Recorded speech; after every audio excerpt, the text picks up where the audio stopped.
For most of our history on this planet, Homo sapiens didn't walk alone. Believe it or not, Earth once resembled a kind of prehistoric reality show, where several species of humans lived side by side, each adapting to different environments, facing unique challenges, and developing distinct traits. Some of these early humans looked a lot like us. Others? Not so much. Some were our close evolutionary cousins. Others were rivals. A few, however, got close enough to us, literally, to leave behind a trace in our DNA. Yes, you might actually be carrying fragments of their genetic legacy right now. And then there are those who disappeared entirely, leaving only bones and questions. This is the story of those ancient encounters, times when modern humans came face to face with other human species. Picture it as a prehistoric family reunion, full of plot twists, awkward run-ins, and long-lost relatives we never knew we had. And the wildest part? We're still just scratching the surface. We're only beginning to uncover how many of these ancient cousins once walked the earth. To start, let's rewind time, back to the very root of our lineage. Africa, the cradle of human evolution. All the best evidence, fossils, stone tools, genetic markers, points to this continent as the launchpad of Homo sapiens. Around 300,000 years ago, our ancestors were already spreading out across vast regions of Africa. And in what is now South Africa, something extraordinary was happening. Deep in the Rising Star cave system, scientists discovered the remains of a species called Homo naledi. They weren't quite like us. Standing just about 4 feet 9 inches tall and weighing around 88 pounds, they had brains only the size of an orange. Yet they were surprisingly complex. They had long, curved fingers ideal for climbing, shoulders built for powerful upper body movement, like a gymnast's, but also legs suited for walking upright. Think of them as a strange blend of tree-dwelling agility and ground-walking ability. What's most fascinating is their behavior. These tiny-brained humans may have intentionally buried their dead deep in dark caves, a behavior once thought to be exclusive to modern humans. If true, it suggests they had symbolic thinking or at least ritualistic behaviors, an astonishing possibility for such a small-brained hominin. Even more surprising, Homo naledi was still around about 250,000 years ago, the very time Homo sapiens were beginning to rise. That means we likely crossed paths with them, not just once, but possibly over thousands of years. But how did we perceive them? As strange animals? As relatives? As threats? Did we fear them, or did they fear us? It's a mystery. But one thing is clear, our ancient world was far more crowded, dynamic, and mysterious than we ever imagined. Now let's turn to West Africa, where the story gets even stranger. Not all of our ancient relatives left behind bones or tools. Some left only invisible footprints, in our DNA. Geneticists analyzing the genomes of modern West African populations discovered something puzzling, traces of an unknown, ghost, hominin. No fossils. No artifacts. Just genetic echoes. These ghost humans seem to have split from our evolutionary line over 700,000 years ago, even earlier than our split from Neanderthals, which happened around 500,000 years ago. And it wasn't just a one-time encounter. The DNA suggests a long, complex relationship involving cohabitation, reproduction, and likely cultural blending. Today, millions of people in West Africa still carry genetic fragments from these ancient mystery humans. Their story is still unfolding, and perhaps someday we'll discover a fossil to match the genes. Let's now leave Africa and step into Europe and Asia, Neanderthal territory. For decades, Neanderthals were misrepresented as dumb, brutish cavemen. But the truth? They were far more sophisticated than we gave them credit for. Neanderthals were strong, smart, and sensitive. They made tools, wore clothes, hunted in groups, cared for their injured, and even made art.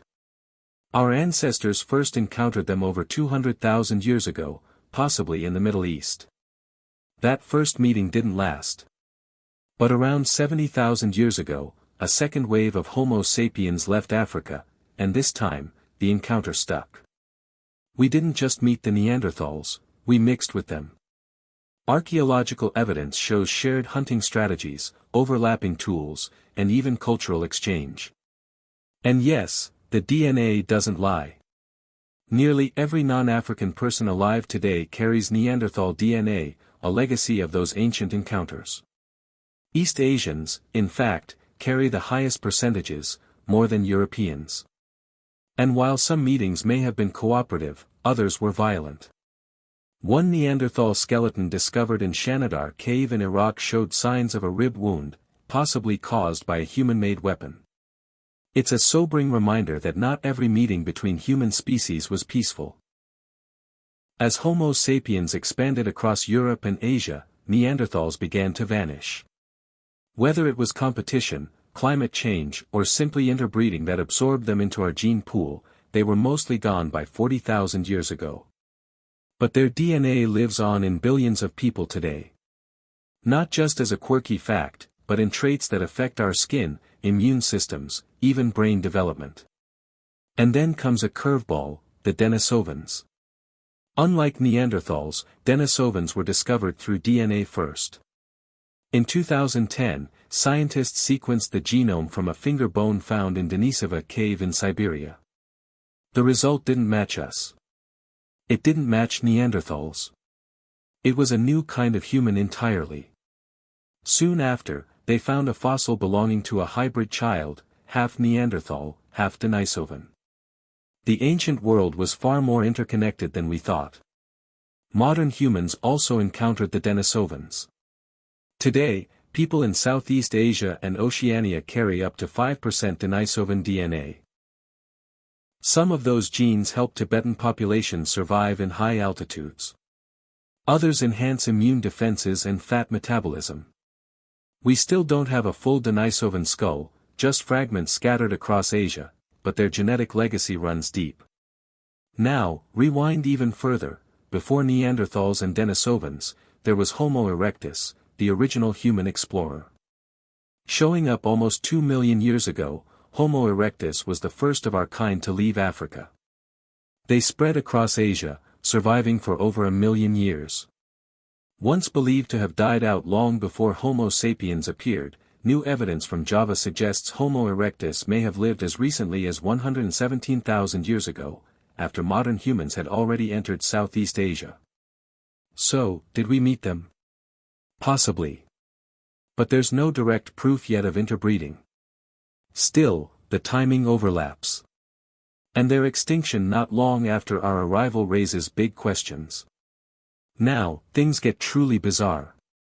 Welcome to the island of Flores. Home of Homo floresiensis, nicknamed the Hobbits. These tiny humans stood just over 3 feet tall but were clever tool users and hunters. They thrived in an ecosystem full of giant rats, dwarf elephants, stegodon, Komodo dragons, and even massive storks. It was a real-life fantasy world. Homo floresiensis vanished around 50,000 years ago, shortly after Homo sapiens arrived in the region. There's no direct evidence of an encounter, but the overlap is suspicious. Could we have wiped them out? Outcompete them? Or lived alongside them? We may never know. But their story is haunting, especially since local folklore in Flores still tells of small, hairy forest people who whispered and mimicked humans. Are those tales echoes of real encounters? And Flores wasn't the only island hiding tiny humans. On the Philippine island of Luzon, researchers discovered Homo luzonensis, another small-bodied human species, possibly descended from Homo erectus. They were climbers and hunters, and their remains date back 67,000 years. Again, modern humans arrived in nearby areas soon after. Again, the ancient species disappeared. It's a pattern we can't ignore. Again and again, human species thrive in isolation for hundreds of thousands of years. Then Homo sapiens arrives, and the clock runs out. Sometimes we merged. Sometimes we fought. Sometimes they just faded. But each encounter adds a new layer to the story of what it means to be human. And here's the most exciting part, we're still uncovering that story. Ancient DNA continues to reveal unknown ancestors. Fossils continue to rewrite timelines. And new questions keep surfacing. Like, does intelligence really depend on brain size? Or is it something deeper, something more elusive? This isn't just the story of extinction. It's the story of connection, mystery, and evolution. The story of how we came to be, and who we left behind.